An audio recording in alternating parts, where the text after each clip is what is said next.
What on earth? After finishing a business trip, I came home for the first time in 2 years. Andrew should have had the day off today. Excited to see him after such a long time, my heart was racing. But as soon as I opened the door to our house, a strange smell wafted through the air, and my excitement quickly faded. At the same time, an indescribable sense of unease hit me. I felt like something terrible had happened. Andrew! I called out Andrew's name while searching all over the house. But he was nowhere to be found. There's only one place left. I took a deep breath and slowly opened the bedroom door. Andrew! What is this? Sure enough, Andrew was there, but his appearance had completely changed from the Andrew I knew. My name is Sally Smith. I'm 32 years old. Right after graduating from college, I took a job as a salesperson at an advertising company far from my hometown. To be honest, I hadn't always dreamed of working in advertising. However, a lecture I attended in college sparked my interest in it. How to create ads that attract people. What elements make an ad appealing? Before I knew it, I was completely engrossed in advertising and design. With job hunting on the horizon, I naturally studied hard to enter the advertising industry. As a result, I successfully landed a job at the company I had set my sights on. I still remember how happy I was. It was sad to have to leave my hometown, but my heart was racing because I had achieved my dream. However, once I started working, I realized it was much harder than I had anticipated. I wasn't underestimating it. But reality and imagination turned out to be quite different. From going out to meet clients to creating documents, communicating with people at sales visits, and more. There were many fun aspects, but the overtime, working on weekends, and business trips were tough. The kindness of all the employees was a saving grace, I think. Eventually, I began to wonder if this was really what I wanted to do. But then, a presence appeared that supported me through those times. It was about 2 years after I had started working. I attended a drinking party invited by a coworker but couldn't fit into the conversation and was drinking quietly by myself when a man approached me. Are you okay? Drinking alone. Yes, I'm fine. This man was Andrew, who would later become my husband. Andrew had noticed me drinking alone and kindly came over to talk. You looked a bit lonely. Would you like to join me for a drink? Absolutely. At my reply, Andrew smiled kindly. As we talked more, it turned out that Andrew was also in sales. From then on, our conversation, filled with complaints about work, blossomed, and we hit it off right away. We exchanged contact information and made plans to go out for dinner together. Never would I have imagined that I'd get along so well with someone of the opposite sex at a casual drinking party. Let alone meet my future husband. It still feels almost miraculous to me. A week later, the day came for Andrew and me to meet alone. Honestly, I was feeling a bit gloomy. After all, the previous occasion was just a drunken moment. Could we really have a good conversation sober? With a bit of anxiety, I met up with Andrew. We entered the restaurant he had reserved. In the end, my worries were unfounded, and we had a great time. Andrew was truly a gentleman, interesting to talk to. He was exactly my idea of an ideal man. Sally, you're such a wonderful person. Oh, stop it. Wonderful, really? He would casually throw out compliments that most people would hesitate to say directly. Before I knew it, I had started to think of Andrew more seriously. After that, Andrew and I started seeing each other more frequently, and by our third date, he confessed his feelings to me, and we became a couple. Time spent with Andrew was truly happy. He made it possible for me to manage my difficult job. Are you okay? Not too tired? Yeah, thank you. I tried not to show my tiredness in front of Andrew, but it seems he always knew. He always took care of me, hugging me gently every time. About 2 years into this life, Andrew proposed to me. Naturally, I accepted his proposal, and we became husband and wife. I will make you happy, he said with a smile, a face I will never forget. After that, we finished greeting each other's families and registered our marriage. The first time I met my mother-in-law during the greetings, she was so kind, it reassured me. My father-in-law had already passed away. If there's anything, please feel free to talk to me about it, okay? Yes. Thank you so much. Surrounded by such kind people, I felt incredibly fortunate. It seemed like I could overcome any hardship. I was looking forward to our future life with excitement. And yet, to get wrapped up in something like that, I would come to regret marrying Andrew. Right after we got married, a shocking truth came to light. It turns out, Andrew couldn't do household chores at all. Sorry. I really can't do any housework. What, so how have you been living up till now? Well, as for meals, I'd buy them from deli and supermarkets, and when it comes to laundry, I'd take it to my parents' house once it piled up. So, I don't know how to use a washing machine. You're kidding. Why didn't I notice this while we were dating? Whenever I visited Andrew's place, it was generally tidy, so I never imagined he was completely incapable of doing household chores. From what he told me, perhaps his mother took care of cleaning the house. Or maybe he just tidied up things around the room to make it look presentable. That might be something only he knows. Since then, I started teaching Andrew how to do household chores. However, whether he didn't want to learn or couldn't learn, he was unable to do anything I taught him. Eventually, I gave up on teaching Andrew household chores and took on all of them myself. It was tough at times, but somehow, I got used to living like that. About 2 years after we got married, we had saved up enough money and bought a new single-family home. Living in a single-family home, as opposed to an apartment, allowed us to live more comfortably without worrying about noise. The neighbors were all nice, and our lifestyle became even more comfortable than before. Andrew and I each got our own spacious rooms, and it was nice to have more time to immerse ourselves in our hobbies. However, that also meant cleaning became quite the challenge. The apartment we lived in before buying the new house was quite small, so cleaning was relatively easy, but it's a different story with a single-family home. Since Andrew couldn't do any household chores, I ended up taking care of cooking, cleaning, laundry, etc. It seemed like, even with a single-family home, I was still doing all the housework. Andrew himself seemed to have given up on learning household chores, and no matter how busy I was with work and housework, he didn't help at all. It was after buying the single-family home I started to notice something odd about Andrew's behavior. He seemed distant, or something. He didn't pay much attention to me anymore. Even when I spoke to him, he seemed indifferent. He also seemed to be coming home later and later. Well, we've been married for a few years now, so maybe it's normal. Still, I couldn't help feeling lonely. Hey, what time are you coming home today? Don't know. Oh, okay. Oh, here, I made you lunch. Ah, sorry. More than anger, I felt a whirlwind of sadness and anxiety within me. Had I unknowingly done something to make Andrew upset?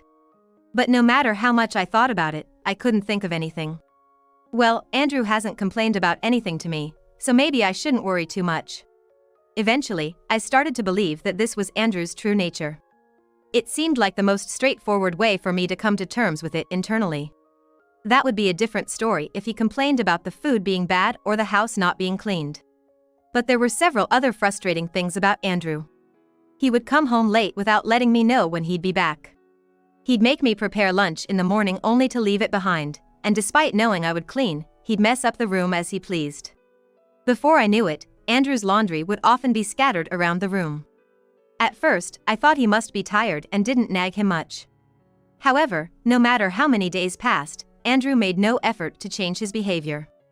Having witnessed such scenes, I finally lost my patience and confronted him strongly. Hey, can you please stop? You mess things up thinking I'll clean it up. I work just like you know? It's already hard enough managing the housework on a regular basis. Could you maybe show a little consideration for me? Huh? Are you saying I don't care about you? Well, that's exactly what I'm saying. If you really cared, you'd take care of your own stuff more, wouldn't you? And when I went into your room to clean up, it's so dirty, I wonder how you can even sleep there. You say you come home late, but hardly ever let me know when. Don't you think that's a bit much? I unleashed all the feelings I had been bottling up at Andrew. But he didn't seem willing to listen to me seriously. I'm tired too. You're going to clean up, aren't you? And I've told you in advance I'd be home late, so that should be fine. You're just too uptight. Uptight? In the end, Andrew didn't listen to what I had to say. From that day on, Andrew became even more distant. Not only would he respond indifferently when I spoke to him, but he also started to ignore me. Cleaning his room or taking care of his things no longer elicited a word of thanks. I thought about abandoning the housework several times. But he would probably live just fine in a dirty room. On the contrary, I couldn't stand living in filth. The thought of enduring discomfort just to make a point was unbearable to me. After much consideration, I decided to continue doing the housework for my own sake. Over time, Andrew's behavior seemed to return to normal somewhat. But his indifference towards me remained unchanged. Should I be happy that he at least started telling me when he'd be home? Where did the Andrew I knew before we got married go? I had no idea he was hiding this side of him. If I had known, I could have reconsidered the marriage.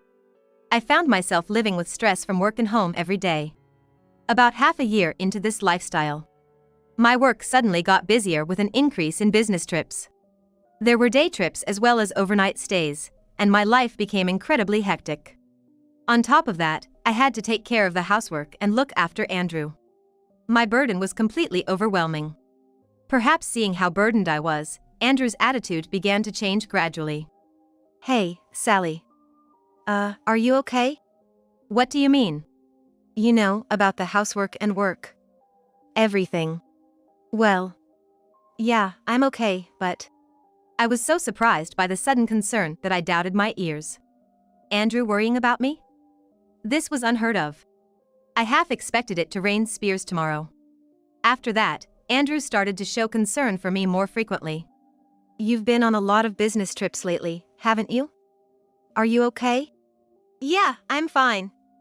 It's tough, but at least it pays well." "I see. If you say you're fine, then that's good." I wondered if he was hiding something or if he was genuinely concerned. Despite my doubts, it felt nice to know Andrew was worried about me. I was happy just about that fact.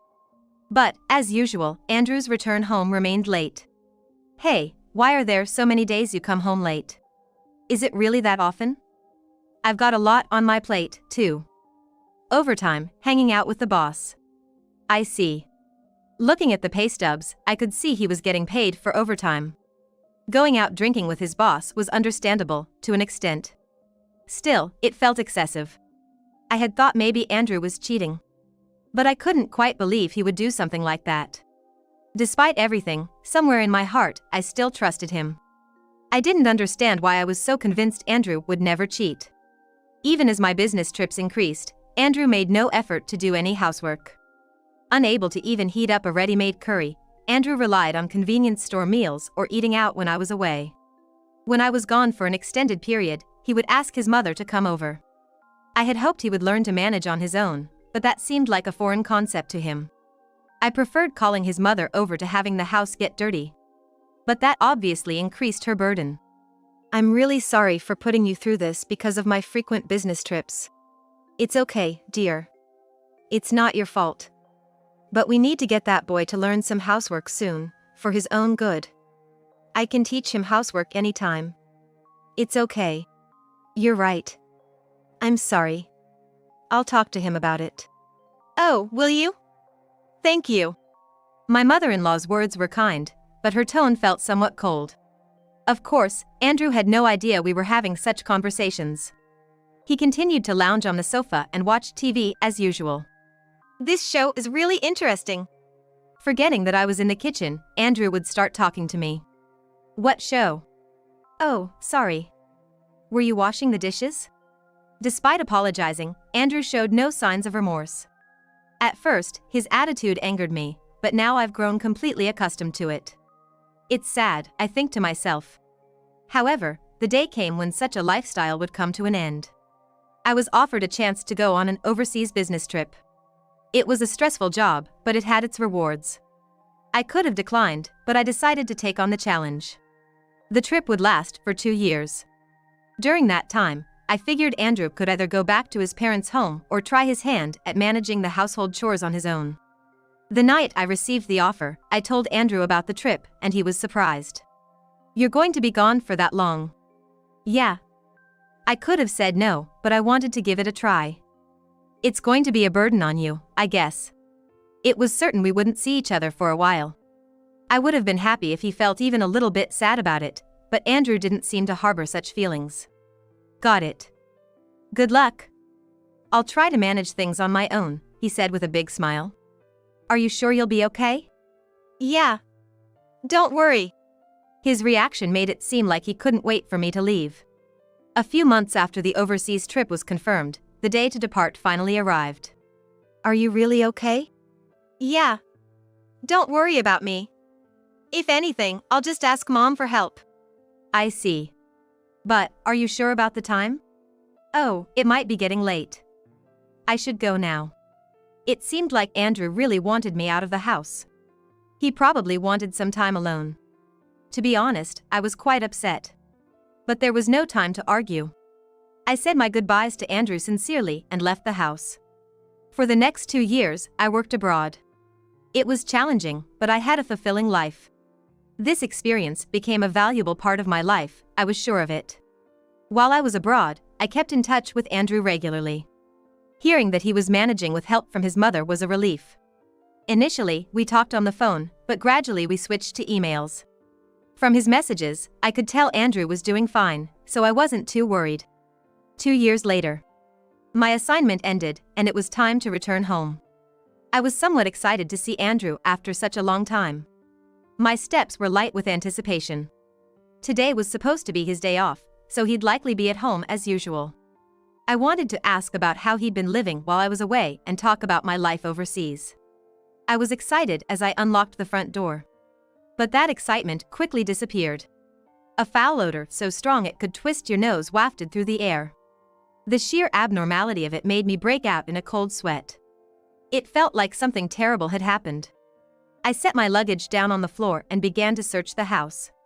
Where was the source of the smell? Where was Andrew? My hands trembled as I opened each room's door. After checking each room, I finally opened the door to Andrew's bedroom. What is this? I couldn't believe what I saw. What on earth? There, to my shock, was the mummified body of Andrew. I couldn't comprehend what was happening in front of me. I need to call the police. The police. I immediately took out my smartphone and called the police. Within minutes, police officers arrived at my home. As they began their investigation, I, being the person who found Andrew, was naturally questioned. Given that we had been emailing up until just before the end of my business trip, there was a growing suspicion that someone must be involved. I've been on a business trip for about 2 years. When I came back, I found him like this. A business trip. I see. If the business trip seems suspicious, you can verify it with my company. I've just returned, so I can show you evidence like my plane ticket. Could we see that, please? I complied with the officer's request, providing the contact information for my company and my plane ticket as potential evidence. As a result, I was cleared of suspicion. But that raised more questions. Who had been replying to my emails? It was odd that Andrew didn't seek help from anyone until his demise. And it seemed likely someone from work would have checked on him at his home before things got to this point. I shared these concerns with the police officer and showed them the emails as evidence. Indeed. You've been exchanging messages up until recently. What does this mean? The more I think about it, the more my mind becomes muddled. The officers, too, found it suspicious and decided to conduct a full investigation. Once we had finished talking, I suddenly remembered Andrew's mother. I told the officer and immediately contacted her. Mother-in-law. Actually. What, Andrew? When I explained the situation, she trembled with shock. That can't be. Is it true? Hey. Yes. I've called the police and they're investigating now. Understood. I'll come over right now, my mother-in-law said before quickly hanging up. Given our homes were relatively close, she arrived at the house within 10 minutes. Andrew! Mom, please calm down. How can I calm down when my own son has passed away? My mother-in-law tried to push past the police officers to get to Andrew. Naturally, losing one's child is heartbreaking. Even I, who don't have children, can understand that. Sally! When did you find Andrew? Just now. I literally just got back and then. Oh no! My mother-in-law's eyes were filled with sorrow. After that, we received an explanation from the police officers about what would happen next. Throughout the conversation, my mother-in-law kept holding my hand tightly and stayed close to me. Her body was trembling. A few days later, the police informed us about the results of their inquiries. Apparently, a woman other than my mother-in-law had been entering and exiting our home while I was away. Just hearing that made it clear this woman was suspicious. Upon asking for a description, it turned out to be someone I didn't know. I didn't have any female acquaintances who would come and go from our house. Fortunately, Andrew hadn't locked his smartphone, so I checked it immediately after speaking with the police. That's when I saw one woman's name. Kate Turner. The emails made it clear she was someone Andrew knew through work, but it seemed like their relationship went beyond just that. Meeting up. Movies. Drinks. It became clear after reading through the emails that Andrew and Kate had been having an affair. Words like hotel and date were scattered throughout various messages. Even during my business trip, she had been coming to our house and taking care of Andrew in various ways. This can't be. Did you find something? I told the police officer about Kate's existence and that she must be the woman who had been coming and going from our house. The officer agreed with my assessment after checking the email content. They decided to contact her directly to hear her side of the story. A few days later, the police got back to me. Apparently, Kate wanted to meet with me. Despite having an affair, she had the audacity to want to meet with me, Andrew's wife. I couldn't help but think such things, given everything that had happened recently. From what the police told me, it seems Kate is completely unrelated. This makes me even more curious about who had been sending me emails all this time. Okay. In a week, then. Amidst growing questions, I decided to meet with Kate. Maybe she knew something. I wondered what her thoughts on the affair were. I couldn't wait to learn the truth and looked forward to that day. A week later, I went to the designated meeting room and faced Kate. I expected someone who had an affair to lack common decency. But my preconceptions were quickly overturned. I am truly sorry. What? For having an affair with Andrew. For entering your home so many times. I know it's unforgivable. I'm really sorry. Kate immediately bowed her head as soon as we met. Well. Oh, sorry. No, it's okay. So, how did you and Andrew? I asked Kate how she met Andrew and what their relationship was like before it turned into an affair. As expected, she told me that they were in a supervisor-subordinate relationship. Kate was assigned as Andrew's direct superior. Initially, they were just colleagues, but their relationship gradually became more intimate, and they ended up having a physical relationship. She had been entering our house even during my business trip, taking care of Andrew. However, Kate then shared a shocking truth. But I didn't know Andrew had passed away. I only found out from the police. That's strange, isn't it? What happened at the company? Andrew quit the company over a year ago. He quit? Yes. He said everything had become too much to handle. It's hard to say, but Andrew wanted to divorce you and marry me. He said that with my salary, we could live comfortably without him working. I was at a loss for words at Andrew's selfishness. To think he planned to leave me for Kate. And then quit his job because they could live off her salary. I was slightly shocked to realize that Andrew was far more selfish than I had ever imagined. Thank you for telling me all this. No. But you didn't know he had passed away, right? When did you stop visiting the house? Over a year ago, I guess. Why? If Andrew wanted to marry you? My words came out harsher than intended. But Kate, undeterred by my tone, explained what had happened. For a few months after I went on my business trip, Kate was visiting our home every 5 days to take care of Andrew. Initially, she was excited, feeling as if she was experiencing a newlywed life. However, that excitement quickly faded due to Andrew's lack of life skills. No matter how much she nagged, Andrew wouldn't tidy up. Eventually, her feelings for him cooled off completely. And after breaking up with him, she stopped coming to the house altogether. By then, Andrew had already quit his job, and he repeatedly contacted her, wanting her to come back, wanting to start over. The messages were varied but consistently expressed a desire to reconcile. However, Kate no longer felt the same way and had been ignoring him. Eventually, the communications from him stopped completely. Since then, she had no idea what became of Andrew. I see. Yes. I'm glad I got to hear about what happened while I was away. Thank you. I'm really sorry. Kate seemed genuinely remorseful, apologizing repeatedly to me. While I could see her sincerity, whether I could forgive her was another matter. Fortunately, Kate offered to pay compensation, and I decided to accept her proposal. It was clear Kate wasn't significantly involved in the incident. But this only deepened the mystery. Amidst this, the police received credible information from a neighbor. Someone had seen my mother-in-law entering the house just a few days before I returned from my trip. With this eyewitness account, the police began to view my mother-in-law with suspicion. If that was true, she must know something. Thinking there might be something to it, I casually opened Andrew's smartphone to check his emails.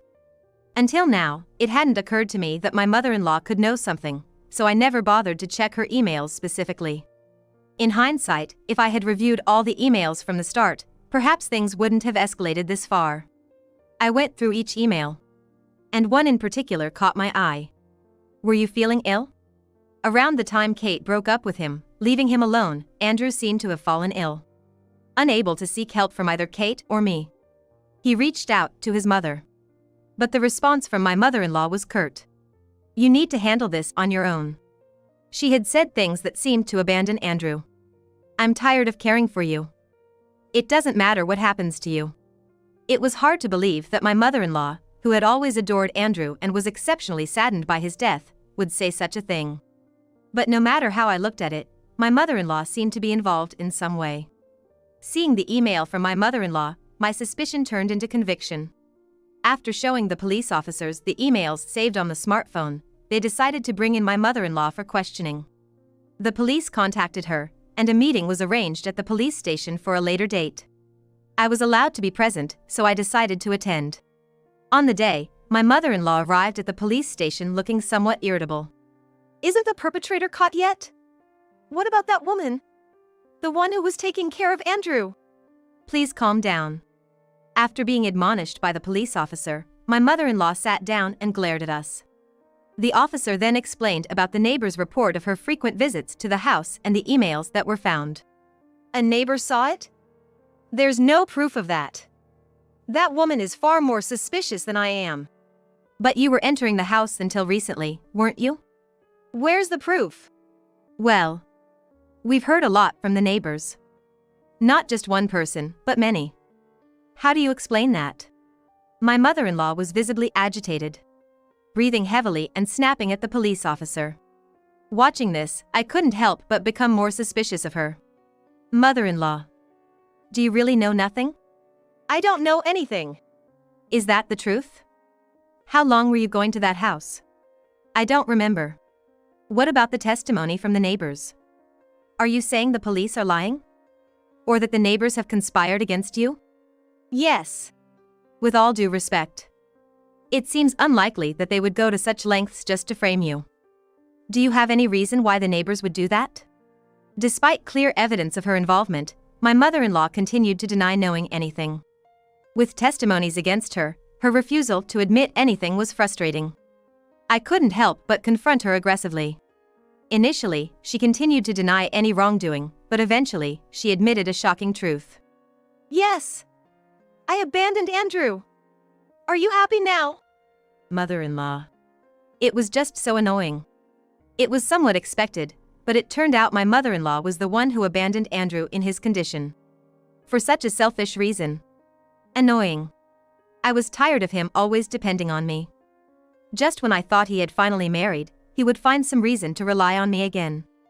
He never learned to do any housework, always leaving everything to others. I took care of him because I was his parent, but honestly, I didn't want to. Then, when he got a cold and asked me to come over, I saw it as an opportunity.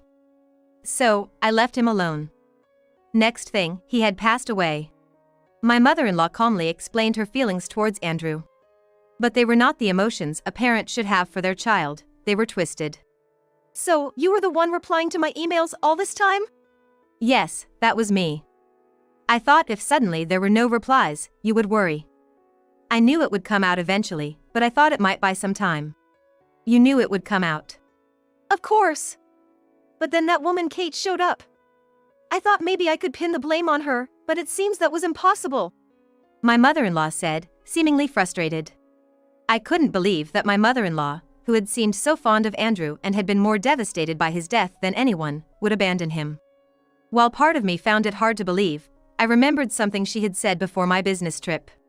We need to get him to learn some housekeeping, or I'm worried about the future. Perhaps she had already disliked Andrew from that time. That thought left me feeling incredibly disheartened.